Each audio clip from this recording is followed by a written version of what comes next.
Hello everyone, welcome back. Today we are checking out Cinema from Elira Pendora.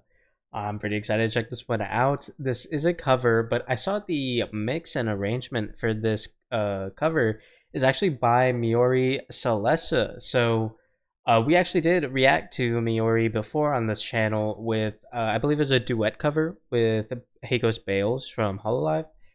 And so I'm pretty excited to see how Miori mixes as well as how Elira here covers the song.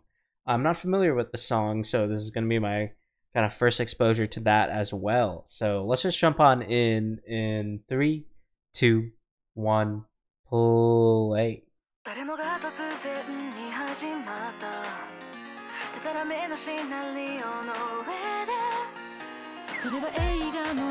Okay.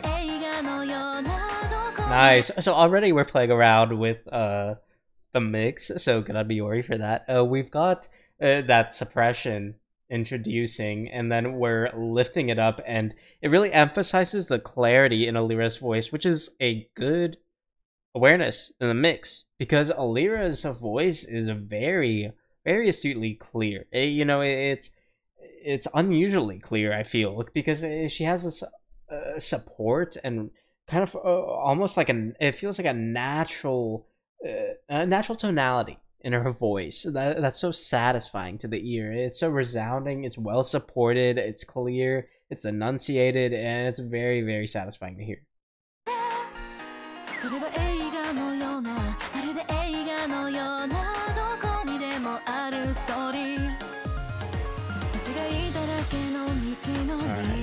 Playing around with those keys.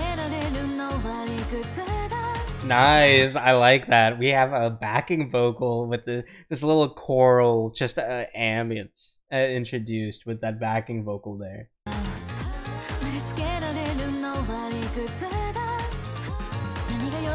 Nice.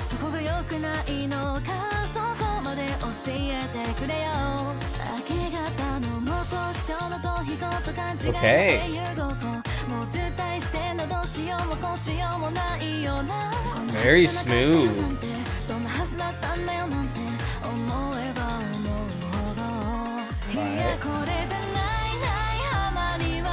Interesting. Okay, that was some interesting transition there. So we had the introduction of that percussive drum like cymbal hit.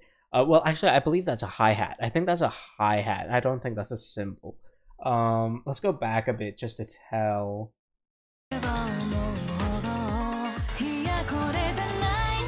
Yeah, I think that's a hi-hat. I could be mistaken, but I'm pretty sure that's a hi-hat. I'm pretty sure that's not a cymbal. And we're hitting that hi-hat, but we're getting that percussive element thrown in. Then we cut it out. Then we bring it back again, though substantially lower in the mix, and not in pitch, in volume. So it's a very interesting transition there, and an interesting choice as well to introduce a percussive element for the build up there, rather than, like, you know, a synth rise or something.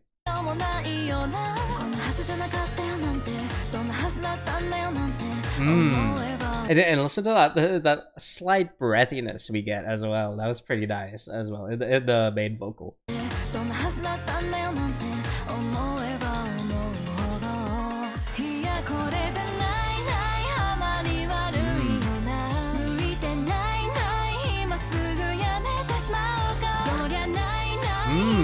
Okay, so for these like vocal segments, we're blurring the edges between each vocal segment here. As we're coming out of that vocal segment, we're rushing into that next one, and it creates this a very nice overlay. You know, I at first, you know, on the first transition there, I was like, that sounds messy, and on the second one, I was like, that's genius.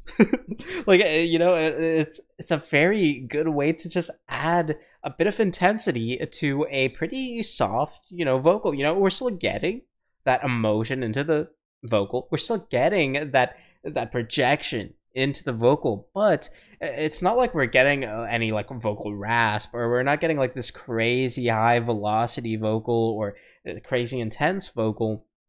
we're really relying on those keys and, you know, the percussive elements in the instrumentation to create that intensity for us, while the vocal is pretty consistent with how active we are.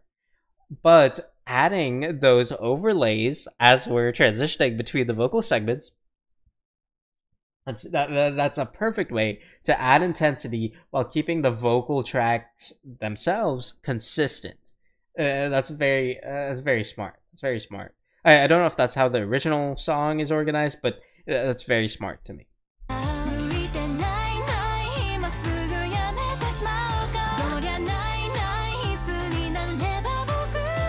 Ooh.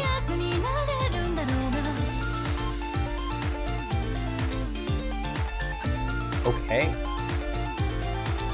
I like that. Oh, we're getting these humming tracks, but we're letting the vocals settle down now as we're bringing out this new synth track. And I wanna, well, was it synth or keys? I'll have to double check if that was synth or keys.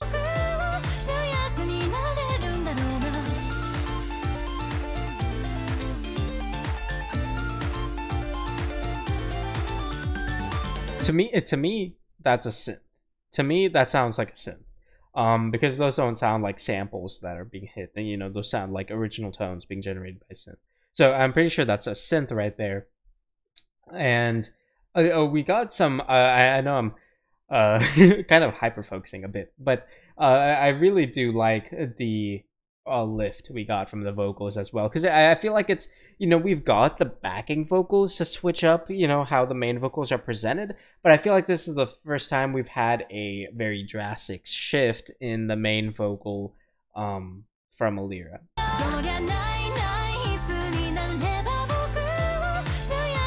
Really jumping into that head voice there, and then you know, we settle down with the synth tones here and the humming tracks.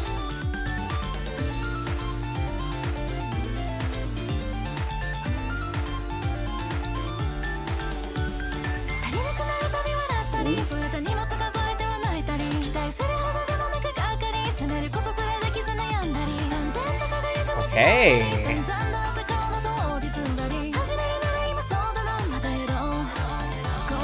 Okay, nice. Okay, so high velocity treble based vocals while keeping the instrumentation pretty consistent. No, we didn't have any drastic switch up for the introduction of those treble based vocals. You could argue actually that the introduction of, you know, the head voice that we got from the main vocal into those humming tracks, and I believe those were humming tracks. It's possible those could just be, you know, choral low volume tracks to back the instrumentation, as well as, you know, the new synth tone.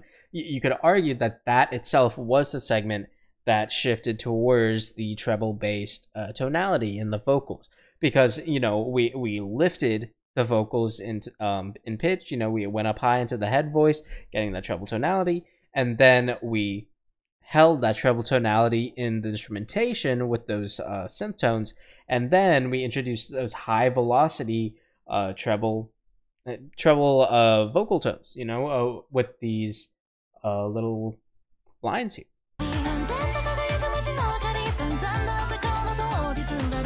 And we are getting harmonies here as well. I don't want to overlook the harmonies either, because we're filling up the mix pretty well here. You know, there's not a severe bass tone that's necessarily backing this, but I think that's a good decision in terms of composition, because why would you want a severe bass tone in a segment like this, right?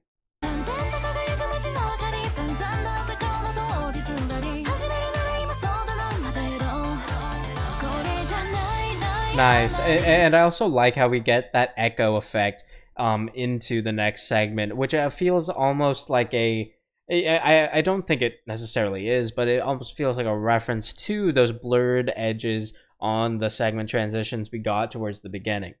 You know, I feel like this song so far has been very conscious of its transitions, and they've always been very satisfying while very different as well, which has been a very fun thing to catch on to.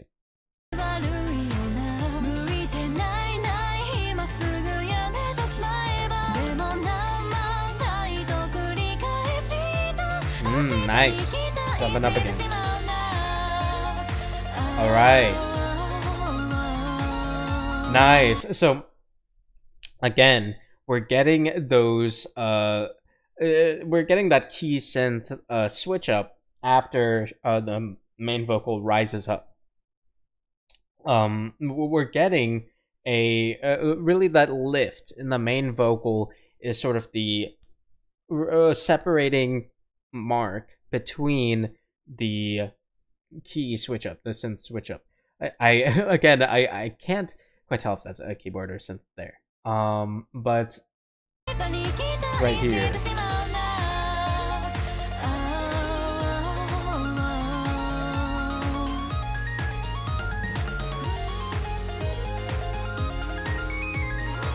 Ooh.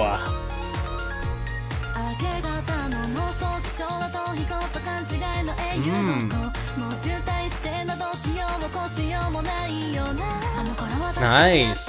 Okay, so this here definitely feels like a reference. You know, it feels like we're mirroring that transition we got before when, you know, we get that vocal lift and then we get the keyboard synth switch up, and then we have the high velocity vocal after that. You know, we just had that earlier. Now we're getting that again, but instead of the treble centric tone we're getting on those high velocity vocals, we're getting a pretty low, like mid to low tone, you know, from the vocal here. And we're also not getting the same key synth switch up as earlier. I am kind of getting caught up on whether that is a keyboard or a synth, because it really sounds like a keyboard, but then when we come up high to our higher notes in the track, it really feels like a synth to me. So I think it's a synth, but if you guys know, please do let me know. Because I am getting caught up on whether that is a keyboard or a synth. And you know, as things have progressed, the line between a keyboard and synth has become increasingly blurred. So, but do let me know if you happen to know.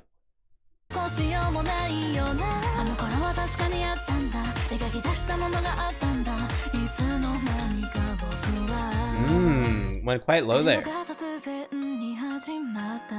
Alright.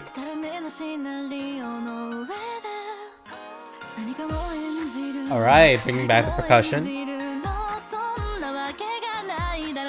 Ooh.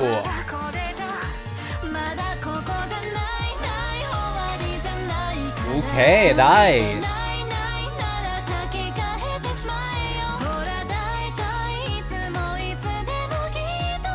Nice.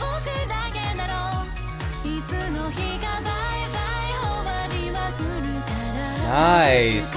We're getting more power from that backing vocal, you know, and the backing vocal isn't going too intense or anything. Really, none of the vocals have been crazy intense. You know, we've got some high velocity vocals after those key synth switch ups, but the vocals themselves have never been too high intensity.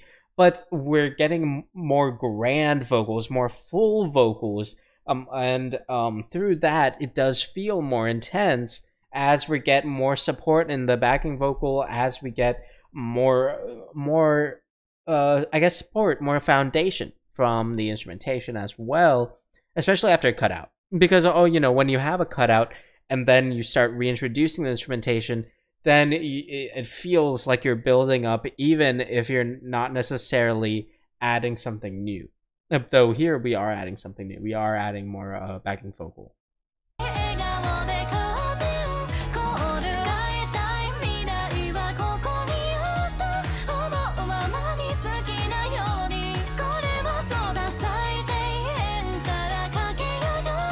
Nice. Getting a lot more head voice now.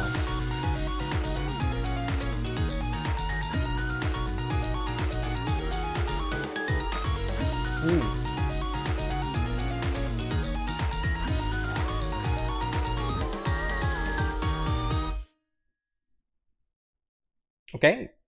That was a lot of fun. I liked that. As I believe I mentioned this before, but Elira's voice has always been very, very nice to my ear. And though I say that, but we've only really heard her sing 2 or 3 times, maybe. But the times I have heard her voice, it's been a very, very satisfying to my ear. And I think a large part of that is because of just the clarity of her voice. She's got a very, very, very good support to her voice. It's so clear, and it feels like even if she doesn't necessarily enunciate something very clearly, it always feels like she is. It always feels very well pronounced. And we're getting also these backing vocals which emphasize, the support that in her voice. So when we have these backing vocals, and in a song like this where the vocals always feel very full and very well supported, it really showcases what I think her voice has to offer. And so this was a lot of fun. I think this was very well mixed, a very, very good job from both Elira and the rest of the music team, Yori Celeste as well. That was a lot of fun. I really, really liked that. So thank you very much for watching. As always, feel free to recommend more in the comments below. Aside from that, I will see you all next time. Thank you so, so much.